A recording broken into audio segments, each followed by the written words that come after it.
An East Bay Wildlife Center that's been caring for injured and orphaned animals for 10 years is losing its home. The center is the last resort for urban wildlife that would otherwise be killed. And now the volunteers who run it are desperately looking for a new place to continue saving animals. We use a special kind of formula that's designed specifically for wildlife. This little fawn was found on a busy street in Oakland.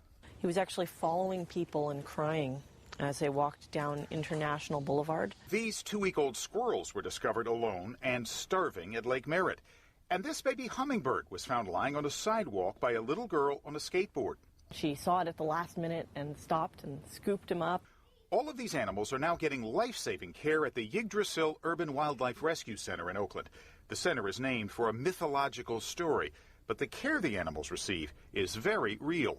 He's very young. He just opened his eyes. The center was started 10 years ago by Lila Travis and her husband when they found some baby possums whose mother had been killed.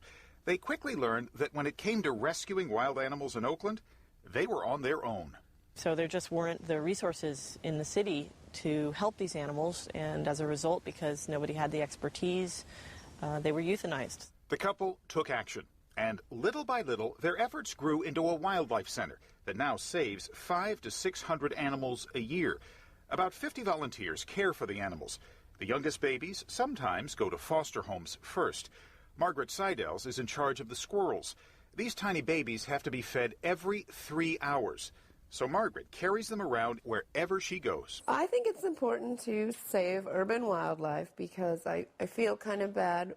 Humans have sort of infringed on a lot of their territory, so I kind of feel like I'm making up for that by helping their babies. All of the creatures at the Wildlife Rescue Center come from the area around Oakland, Berkeley, and Alameda. Most have either been hit by cars or attacked by dogs, or maybe their mothers have.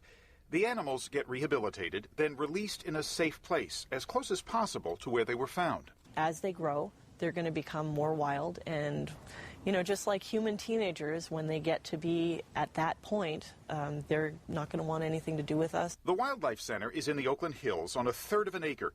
Grants, donations, and volunteer labor created an elaborate network of pens that help the animals feel as if they're still in the wild. A couple of veterinarians contribute free medical care, and the food is donated by organic grocery stores. And they eat better than we do. It's obviously taken years to put all of this together, but the rescue effort is in serious trouble now. Unfortunately, our wildlife center is in the process of being evicted. The center is on rented land, and the landlord is taking the property off the rental market. So the animals have to be out by mid-September. A lot of blood, sweat, and tears went into making this place the wildlife center, and it's really tragic that we have to leave so soon. The race is on now to find a new home, and it comes at an especially hard time, just when lots of wild animals have babies. For every animal that leaves, we're getting in, 2 or 3 animals that are newly in need of care. Volunteers have found a perfect piece of property for a new center, but need to raise more than $150,000 to buy it.